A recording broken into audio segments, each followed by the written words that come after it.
大家来到拜托 ATM， 我是未来银行行长胡瓜，我是乡里 Sandra。在我们未来银行的金库里面存了很多钱，各位可以用智慧来换现金，尤其你们现在最需要的就是奖学金，而且他们超强的，他们是最强高中生的巅峰之战，是不得了啦！没有3两3不敢上梁山呐。来，先介绍第一位王博祥。博祥，好，大家好，我是建中高3科学班的王博祥，我是2023年生物奥林匹亚金牌以及语言学奥林匹亚的铜牌。这不得了，这奥林匹亚是像奥林匹克这样吗？奥林匹亚其实就是在国际上。举办的这种数理相关科目的一种竞赛，来给各国的学生来互相交流。你参加的时候有多少国家？80个国家。所以现在是要准备大专联考吗？还是？我保送过一阶。就靠这个奥林匹亚的名额，就是我们拿到金牌的话，可以保送进去。哇，你真是学霸哎，所以今天才能来我们节目嘞，对不对？没错啊。那接下来介绍第2位呢是周雨凡。嗨，刚刚在聊天是同学是不是？哎，对，我跟他是同学。对，那你又参加哪些？我是参加化学奥林匹亚的，然后一样是获得金牌。化学的化学。哇，那你一定又是保送台大了。哎，对，我是保送台大的职工。接下来介绍这位美女也是学霸呢，黄云婷。嗨，云婷小学妹，介绍一下自己吧。我是来自台中女中的黄云婷，然后我可能不像各位学长那么厉害，是奥林匹亚的选手。我是主持科学类的节目，叫做Crazy 实验室，然后是入围第58届的金钟广播的主持人奖。哇，厉害，也是值得鼓励啊，也是我们同行业的啦。而且他广播讲，他本人又长得这么可爱。是啊，声音也特别迷人呐。谢谢啊，台中出美女啦。是，你有没有因为这样保送什么台大？因为我现在才高2，他才高2，所以我还要再努力1年。还要再努力1年。好，接下来介绍陈佑勋，欢迎。Hello， 大家好，我是台中一中陈佑勋，然后你今天打扮比较像教官。没有，这真的是中一中的制服。真的哦，真的。为什么你那么清楚？因为我以前有喜欢过台中一中的人。第一个男朋友是台中一中的人。对，好，然后我是一样是奥林匹亚，然后我比的是地球科学的。啊，我没有像前2位那么厉害拿金牌，我是拿银牌。也很厉害，也厉害啊！对，银牌、金牌、银牌一样厉害，有保送台大什么系？我是保送台大物理系，非常聪明了。接下来介绍林宣明。大家好，我是林宣明，来自台南一中高3科学班。那和博翔一样，都是在去年的时候去比国际生物学奥林匹亚，然后拿到金牌。是。然后在国中的时候也有去参加给国中生办的科学奥林匹亚，然后也是拿到金牌，还有全球的第1名这样。全球第一名哦。是。那我们这个制作单位有强到可以出题目考他们。对。好，你出题单位也是南一中，台南一中对，是。但是我们2位专家扛得起吗？可以吧？我看他们有一点如坐针毡呢。你看他们。不是，来一个超人气主播朱思翰，你好。Hello， 大家好。我也是台大的台大生物产业传播暨发展学系。是。接着介绍是社会科补教名师王焕老师。老师呢，不论社会科、国文、法律都是精通的。各位同学有补过习吗？王同学？你有补习什么？你没有补习？没有。你就可以念成这样。周同学有补习吗？我也没有。补习是什么？观众朋友，这集一定很好看，马上进行第1回合存款争夺赛。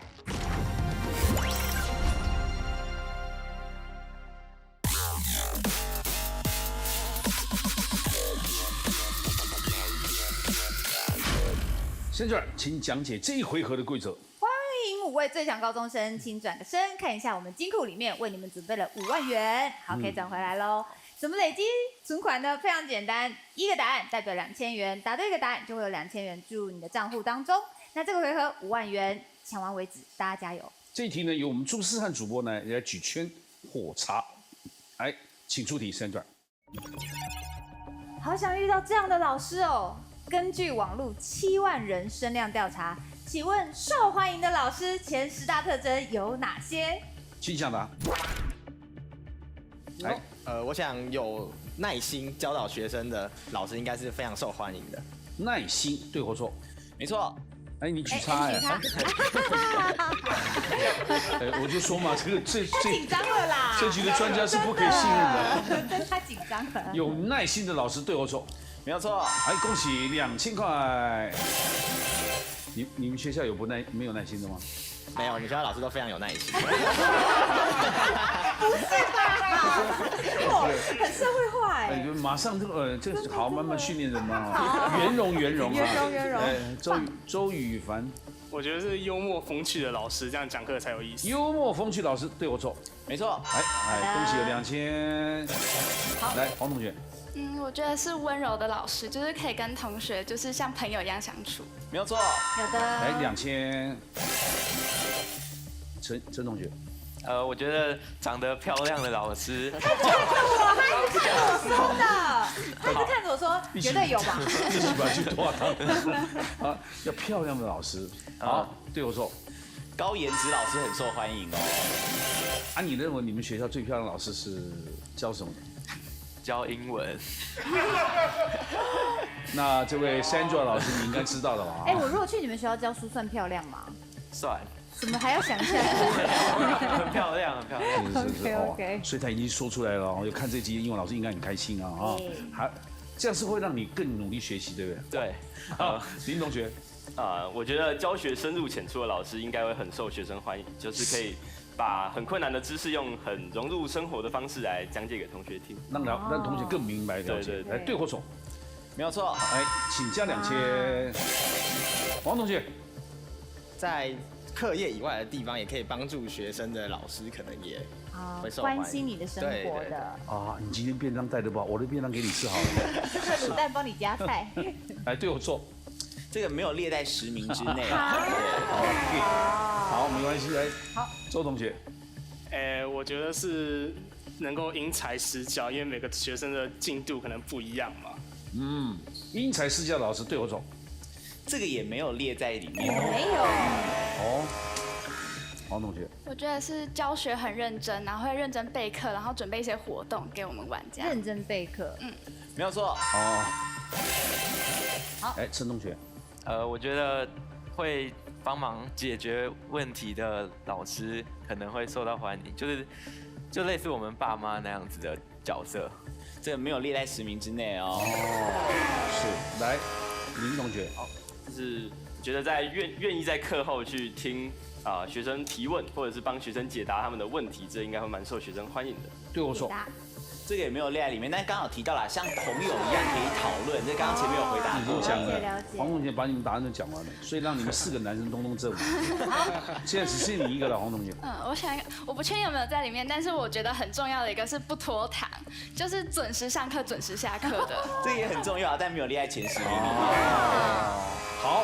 好了，帮大家整理一下这10大特征哦。其实大家可能想说，好像是高颜值的老师啊，或者是很认真准备课程的老师是最受欢迎，但他其实是排在比较后面一点点，可能是第6名啊，或者是可能第7、第8名。那么到底大家很在意什么事情呢？其实刚刚我没有回答到的哦，信任学生很重要。就是说，其实就是网络上面就有一些学生就反映啦，说可能之前有些科任老师责怪他们说，你们班怎样，班导师第一个跳出来就说，帮自己的学生讲话，这种老师其实是很受欢迎的，信任学生。而且呢，刚才呢有说到说，是不是因材施教吗？其实对于所有的学生来讲，一视同仁这件事情，其实一般的学生比较关注这一件事情哦，就希望公平。对，那么另外就是刚好提到嘛，跟这个学生相处啊，就像跟朋友相处一样，甚至是要温柔、有耐心，还有很幽默、很风趣，都是大家非常关注的重点哦。是，因为你们还有38000，努力抢，请出题。牛顿被苹果砸到，因而发现了万有引力这个定律。请问还有哪些科学家发明或发现了什么定律呢？请讲吧。云婷。我第一个想到的是阿基米德的阿基米德原理，就是我们现在大家知道的浮力。正确。来，恭喜增加2000。哎，陈同学。牛顿除了提出万有引力定律之外，他还有提出3大运动定律。然后比如说牛顿第3运动定律就是作用力与反作用力，就是我对一个物体施一个力，那个物体就会对我施一个相反而且相等的力。没错，正确。好，来增加2000。林同学。像生物学家像许旺、许来登和魏修就有提出细胞学说，像是所有生命体都是由细胞构成的，然后细胞都是来源于既有的细胞这样。对我说，对，没错，正确，有这个学说，对。好，王同学。在生物学里面，在遗传学这个领域，有一个非常重要的伟人叫做孟德尔。孟德尔他就提出了遗传学基本的2个定律。就是第一个是分离律，第二个是独立分配律。对，正确。强化。增加2000。来，周宇传。德布罗伊提出了物质波的理论。物质波的理论。就是每个物质它运动的时候，其实都是一个波这样子。哦，对或错？对，正确。来，增加2000。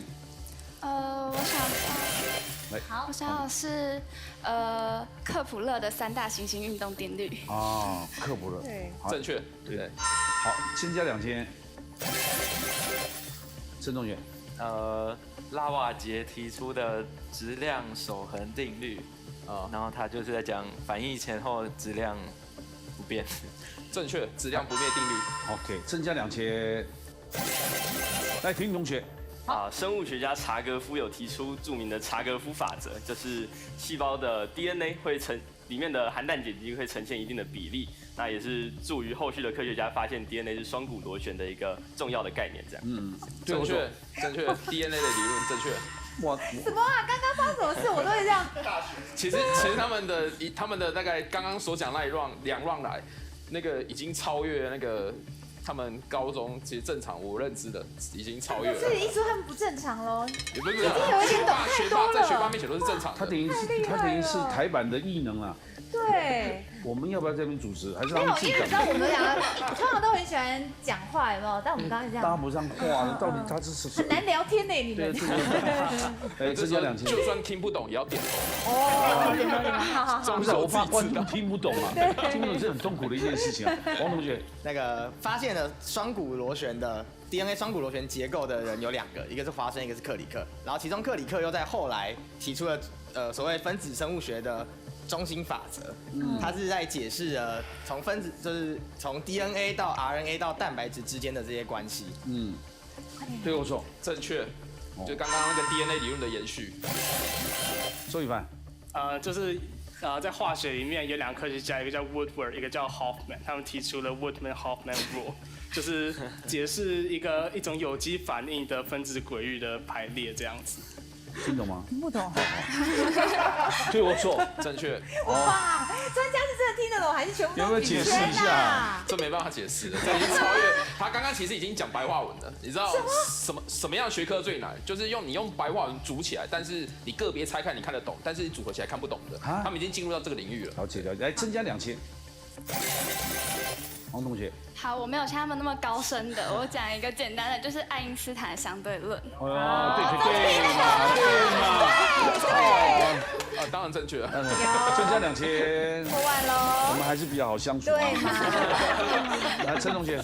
我比较不好相处一点。我讲天文的，就是史蒂芬波兹曼定律。那白话文来讲，就是一个恒星它所发出的能量跟它的温度的4次方成正比。好难哦。恒星听得懂，发出听得懂，4次方听得懂，其他都听不懂。反正就是越高温的恒星，它发出的能量越高，这样。当然正确，因为恒星有它的寿命跟能量，就是这个部分是把它视为一个有机体在讨论的。对。来，林同学。再来一个生物学的例子，就是日本的生物学家木村资深，他有提出一个中性演化理论，就是生物体大部分的突变是没有害也没有利的，就是不会造成演化的发生这样。对我错。正确。而且他这个理论，其实很多日本的一些动漫的一些画家，他们就是从那边画出来。对，其实有很多日本动漫的特色，他讲的特色就是所谓的演进演化这件事情，它有非常多的可能性。而这可能性，我们如果用一般的角度来看，可能会觉得它是一个劣质，因为单纯以人类的角度来看，在我们的视角里面，不正常的东西就是我们会觉得很奇怪嘛。就像有些精神疾病也是，但是其实，在生物学里面，他们不会用这种方式，用歧视的角度去看。还有12000哦，有6个名额，来，请王同学。他刚才宣明刚才讲了中性演化理论，我再讲一个后来的人在提出的。后来有一个叫太田朋子，一样是日本科学家，他提出了近中性演化理论，就是接近中性演化理论。就是中性演化理论是说，大部分的图片都是中性的，它不会被选择的压力给筛选掉。但是近中性演化理论讲的是，其实不是大部分都是中性，而是还有部分是略微有害或略微有利，但是不足以被选择的天择的压力给淘汰掉。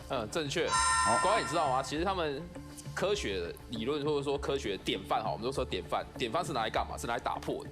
所以他们常常会有那一种，比如说我 A 科学家，他有一个理论，对，一个典范出来了。那后续就会有人针对这典范再去做击破或推翻，对，那他们会形成一种良性竞争，就像他们现在的状况这样，对，非常好。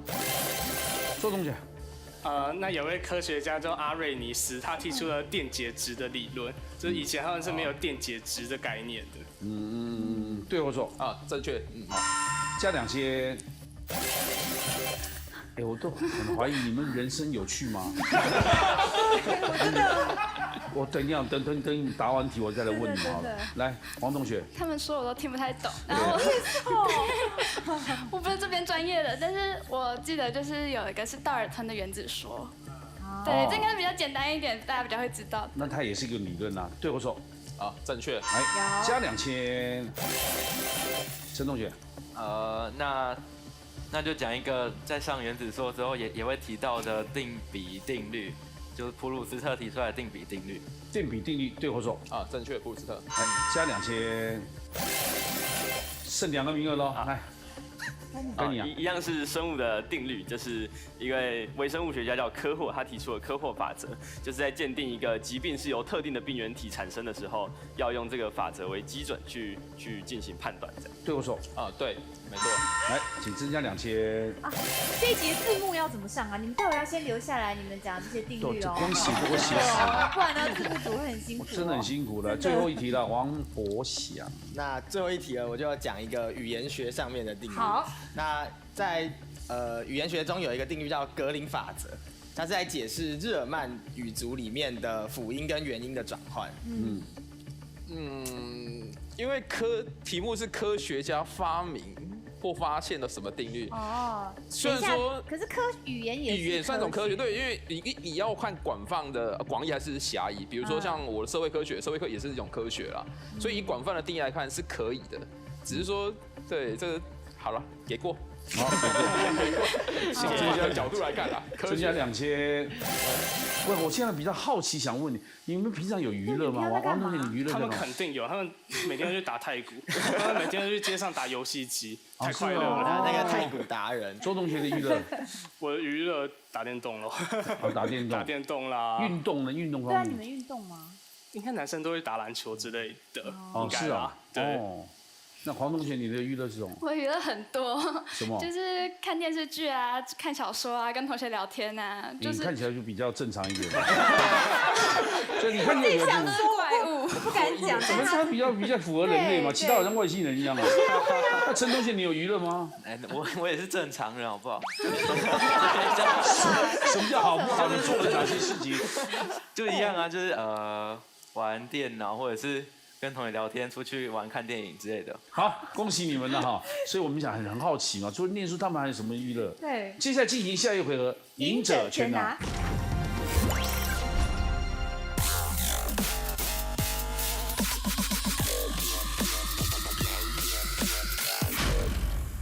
请讲解规则，赢者全拿。这次呢，为了针对各位同学的超强背景，我们特别取材于会考的内容，然后有做了一些调整。对，就每个问题呢有 A、B 选项，如果3个都答 A， 然后这一题的答案就是 A 的话，一个人代表1000块，然后存进金库里面。那这一轮呢，最后剩下的那一位可以把当时金库里面累积的金额全部拿走。第一题，请出题。你再怎么讨厌他，也不应该在这边骂他。请问，括号中分别适合填入哪个字 ？A 在 B 在，请作答，对吗？在要用第一个字的那个在，对不对？然后在这边，对，这边的话才是因为那个再是再一次嘛，对不对？那个再是在位置。哦，我真的日常生活中听到人家再不分，看到再不分就很不舒服哎。有谁要代表解说王同学吗？啊，还是我解说完了？差不多。哦，鼓励你，差不多了。解说太好了，请公布正确解答。正确答案是 A 在。来，请增加5000。来，第二题，请出题。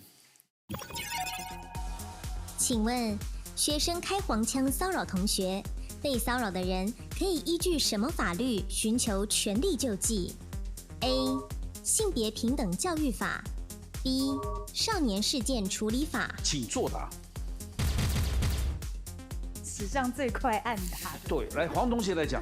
因为我记得少年事件处理法的话是有犯法的事情，或者是有带那些，比如说刀或者是毒品到学校，那才是用少年事件处理法。然后像是跟性别，然后跟性平有关的，就会是用性别平等教育法。正确答案是 A 性别平等教育法哦。请加5000。哦，这3轮要玩多久？这个？对，我不晓得很难淘汰人的。如果这样子搞下去，不知道搞到什么时候？就累积35万，那恭喜！哇，35万，我们也是最后一集了，各位啊！下面一题，请出题。宋朝宰相王安石因为不接纳众人意见，导致变法失败。如果在现今的台湾宪政体制，他会面临什么处境 ？A. 监察院提案纠正 B. 立法院提不信任案。请作答。这应该就有差别了吧？哎呦，啊！你们搞到什么时候？真的怎么办呢？来，林同学讲一下。印象中这种关于就是部院首长的事情是交由不信任案来处理。正确答案是 B 立法院提不信任案。宰相王安石呢，如果在现在的宪政体制当中呢，相当于行政院长。那立法委员呢，可以借由不信任案呢来制衡行政院长，也就是俗称的倒阁。那如果是行政院或行政院所属的机关啊，有一些违法或失职的情形，针对事情的话呢，没错，是监察院来提纠正案。所以纠正案主要是对事，那不信任案主要是倒阁，这个是对人。真的会到30万？对啊，怎么办嘞？来，下面一题，请出题。所有的行星都会逆行，为什么只有水星逆行代表厄运 ？A. 逆行周期最短 B. 水星代表幸运。请作答。终于啊，真的是好险啊！本来像我们这种速度只能进行1轮，到不了3轮呐。有2个 A， 3个 B 啊哈。周同学先讲。那我觉得我错，因为这有个地科奥林匹亚。谁这样？有地科奥林匹亚银牌啊，地球科学。那陈同学来讲。对不起，我天文可能没有学好，我是用猜的。正确答案是 A 逆行的周期最短，因为水星呢每隔116天就会发生逆行啊，每一次逆行呢持续20到25天。那你们想想嘛，日常生活中有很多不顺啊，可以用。我们就水逆了，所以等于说它呢每年会有3到4次的水逆，可以被我们用来说明社会上各种政治啊、经济的变化以及不顺。那其他行星呢，火星的话，它2年才逆行1次，而木星跟土星呢，每一次逆行要长达4个月，就不好解释刚刚说的那些不顺啦。那另外呢，水星代表沟通、旅行跟新闻，而刚刚说的幸运之星其实是木星。好，3位请到那边坐一下。这是第1轮而已，不要紧张。来，请加2000，17000。17000很高嘞。你们2个如果答对了3题，都同时答对的话，奖金对分；但如果答错的话，就累进到下一轮，因为这个要进行3轮。来，下一题，请出题。古人的进食习惯并不是1日3餐。商朝时，人们的进食习惯是1日2餐，请问是哪2餐 ？A. 早餐、午餐 B. 早餐、晚餐。请作答。哦，有分哦。黄同学，你是早餐、午餐、晚餐不吃吗？因为我想说，不是很多人要减肥，然后就实行168吗？然后他就不吃晚餐，然后我想说，可能商朝人也注重健康，然后他晚上就可以来处理事情，就吃早餐跟午餐比较健康。正确答案是 B 早餐晚餐。远古时候呢，因为食物缺乏，能吃就吃，你没得吃就只能饿肚子。一直到农业社会才开始有了定时定量这样的观念。不过最早不是1日3餐呢，更不像魔戒中的哈比人一样1日要吃6餐呢。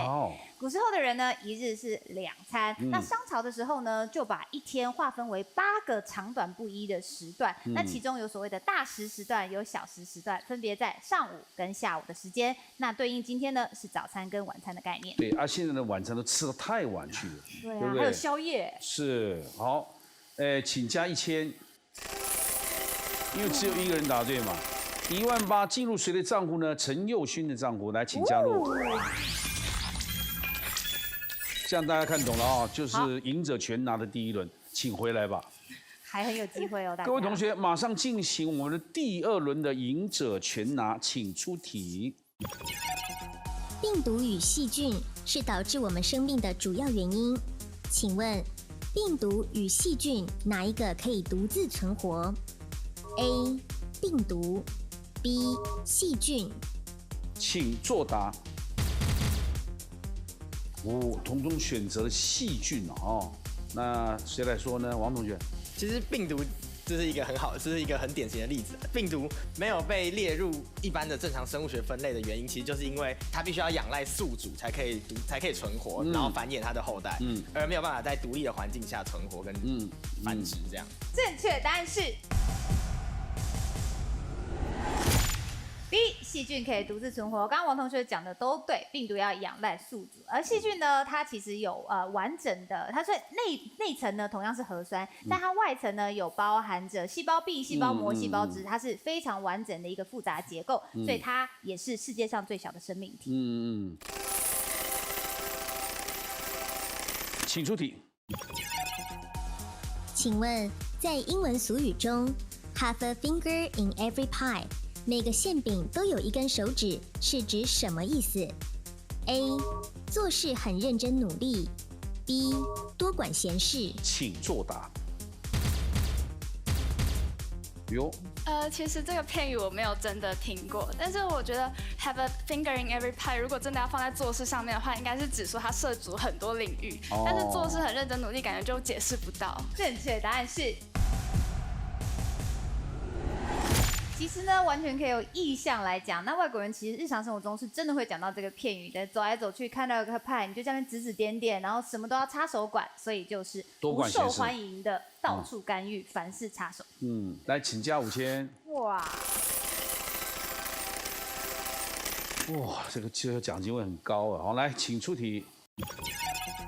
吹风机是家中的吃电怪兽，请问吹风机标示消耗电功率为1200瓦，如果用它吹了20分钟的头发，会耗几度电 ？A. 0.4度 B. 0.6度。你看他们手在干嘛？请作答。周同学完了。我会算数学了。是吗？我会算数学了。我刚没算。这个怎么算出来的？王博讲。就是度这个单位其实就是千瓦乘以小时，所以我们1200瓦就是1.2千瓦嘛，然后20分钟就是1/3个小时，所以把1.2乘以1/3就会得到0.4度。正确答案是 A 0.4度。刚刚你给的算是完全没错哦。我们的度呢，就是你消耗电功率的千瓦乘以使用小时，所以20分钟是1/3小时，然后1.2的1/3就是0.4。请加5000。考不倒，考不倒。再打下去，电视台都要卖掉了。请出题。根据研究指出，如果家庭亲属中至少有一个姐姐或妹妹的话，会使个人更趋向哪种个性 ？A. 有野心 B. 乐观。请作答。好，有不一样哦。所以你有机会独得哦。你为什么选 A？ 其实我没有亲姐姐或亲妹妹，哦，但我会觉得就是可能会想要一个姐姐或妹妹是吗？就可能如果姐姐或妹妹很优秀，可能会让自己很有野心之类的。来，黄同学，你就是姐姐或妹妹了。对，我是姐姐，我有个弟弟。他呢？然后，但是我觉得我们家好像不太适合套用在这个里面，因为通常姐姐或妹妹感觉就是比较温柔的那种人，但我不是。哦。所以，对，所以我是反向推，我觉得应该就是因为姐姐或妹妹她比较温柔，比较善解人意，所以她就可以比较自在做自己这样。正确答案是。第一，乐观。其实根据研究报告指出哦，有姐妹的人呢，会让你身心更乐观。我们采访了17到25岁之间的人，发现有姐妹的人呢，更善于分享情绪。也就是说呢，有的时候讲讲八卦啦，或是聊聊天呐，跟姐妹聚在一起啊，这样有的时候呢，能帮你抗压，你做人做事就会比较乐观咯。那想想看，如果家里面都只有兄弟的话呢，因为兄弟照理来说，男生比较不擅长表达情绪，导致他们的快乐指数是最低的。所以家里如果都是兄弟的话，你反而是比较有野心、独立。请到旁边坐，陈婷。来，请加4000、19000。哇，一下也19000喽。下面一题，请出题。动物奇特的求偶行为，请问公猎豹做下列哪件事就能让母猎豹荷尔蒙激增，容易怀孕 ？A. 发出喵喵叫 B. 在对方面前放屁。请作答。通通选择在对方面前放屁。好奇怪的情绪哦。为什么不发出？为什么？因为感觉他们整天都在叫啊。公豹常叫吗？它是喵喵叫。你也是这样想，王同学？我是觉得说，因为蛮多动物它们在就是肛门附近都会有那种特殊的费洛蒙的腺体，都是闻屁股对不对？所以狗狗碰到都会一直闻后面嘛，对不对？对，任何动物见面都会闻。哇，他讲的好科学哦。好，请公布正确解答。正确答案是 A， 发出喵喵叫。但是大家注意到啊，每当公猎豹发出一种奇特的喵喵叫的时候，周围的母豹呢很有机会在未来几天就受孕。原因是因为听到这种爱的呼唤之后，母豹体内跟发情排卵有关的性荷尔蒙马上喷发，然后刺激母豹就是排卵嘛，就不然它就很难怀孕，对不对？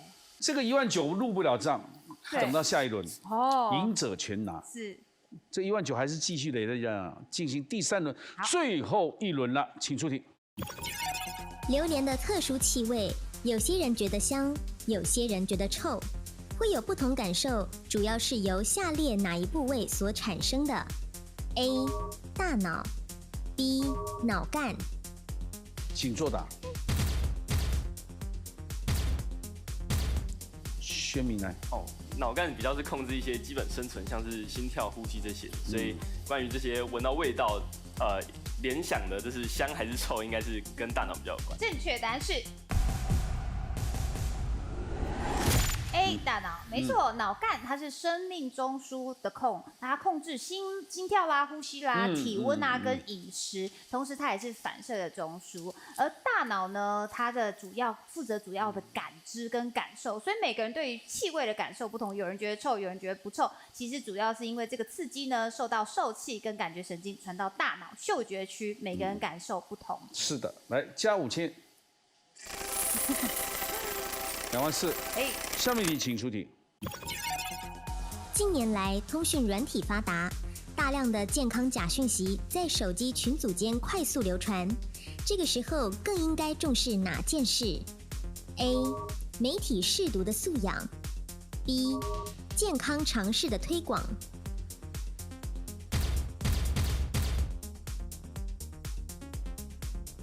王同学，通通选媒体识读的素养，因为他刚才说跟会考有点关系嘛，然后 A 是跟国中公民有关，B 应该是没什么关联。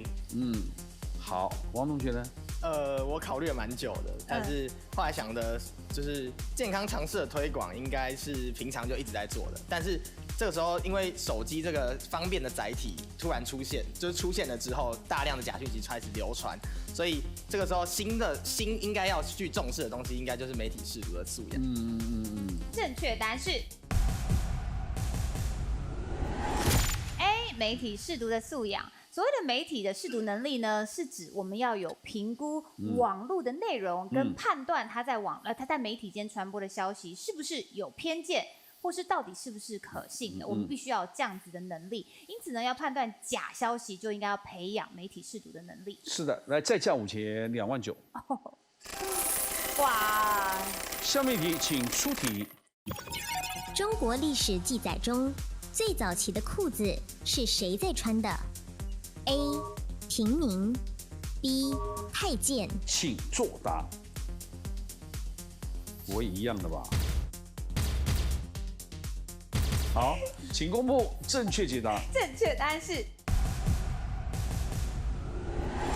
A， 平民。研究发现呢，中国早期的裤子啊是直接用一条布围在腰这边，那呢，你腰间再系一个腰带，这个腰带为什么要有它呢？就是因为我们需要下田忙嘛，需要劳动嘛，系这个腰带它才不会往下掉。所以呢，平民才比较需要劳动，所以他们比较常穿这个最早期的裤子。所以不是太监，是平民，对不对？来加5000，34000。下面一题，请出题。美国旧金山大学研究发现，用什么姿势解数学题，答对的几率比较高 ？A. 瘫坐在椅子上 B. 挺直背部放松肩膀。请作答。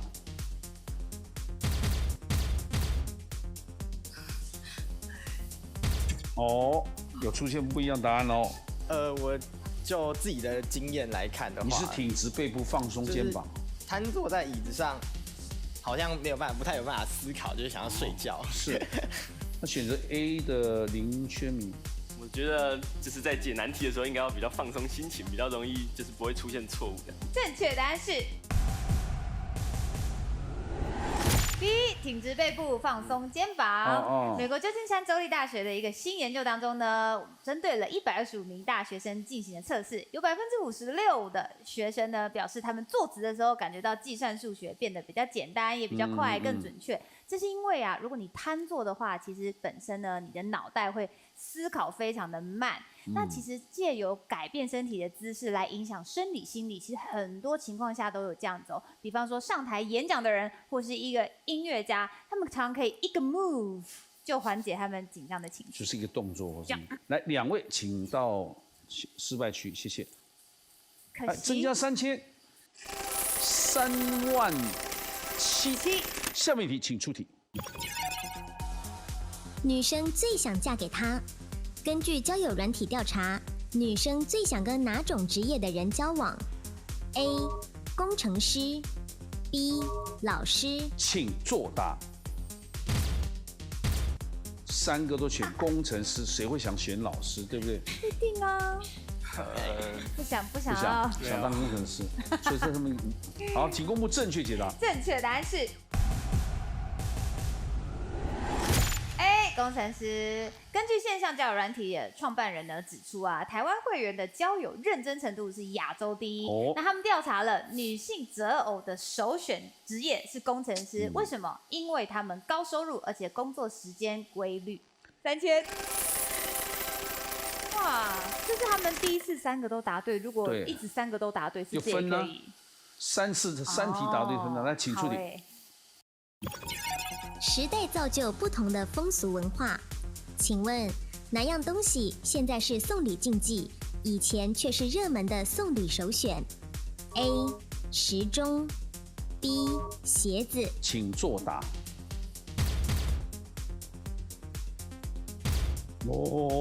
因为以前送鞋子是跑路嘛，对，送时钟的就是送钟啊。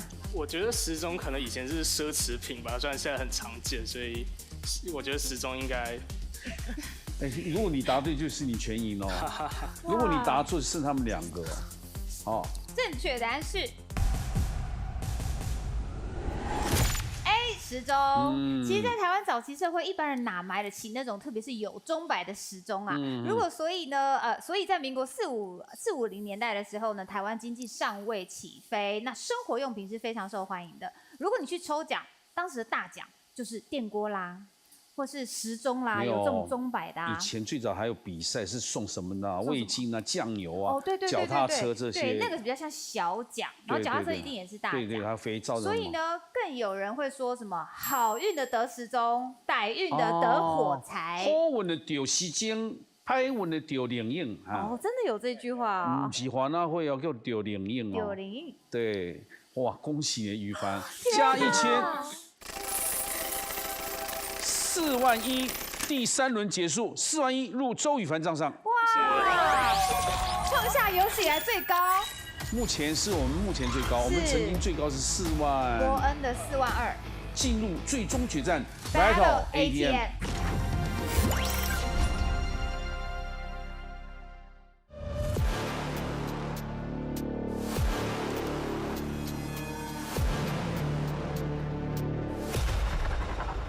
恭喜周同学反败为胜，他本来才8000块的，这41000冠军多肥啊，肥滋滋的49000。来，周宇凡，来，这是提款卡，好，你先插入未来银行，金库马上打开。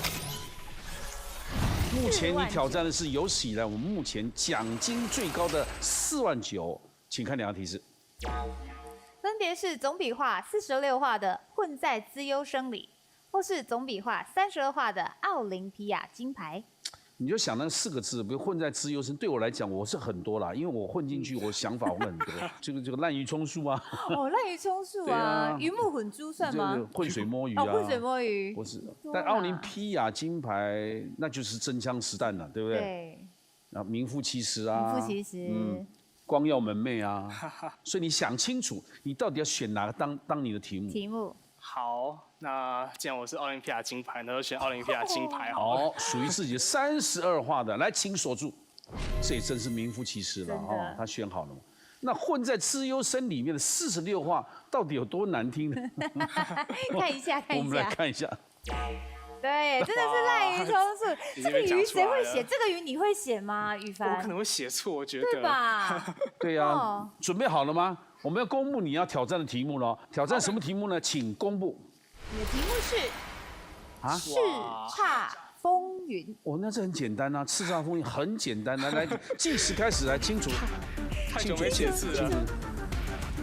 清楚。前面2个字忘记怎么写了。好，那先。好。2、3、4，哎，写太快。1、2、3、4、5、6、7、8、9。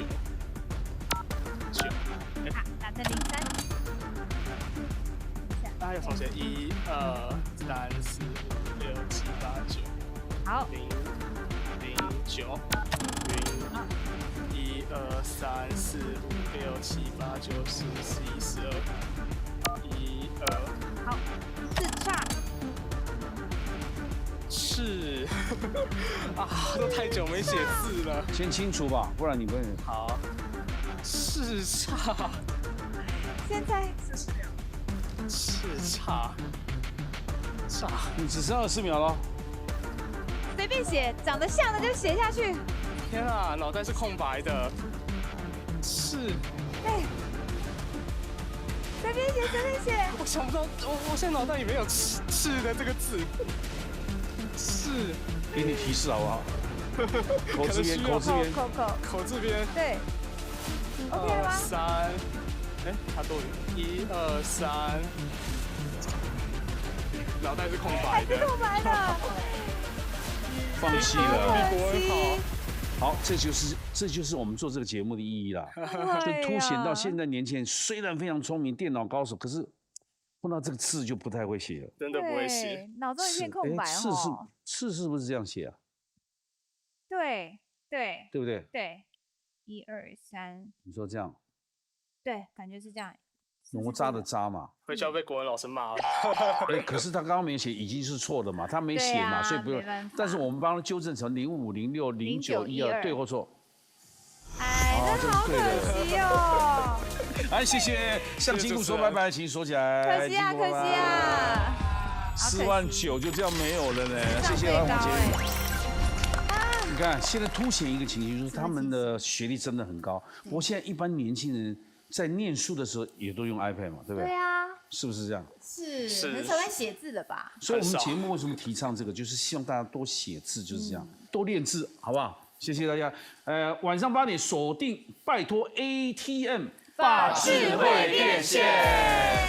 来，谢谢，你们越来越好啊，谢谢，好，谢谢，谢谢同学，谢谢同学，很棒，谢谢。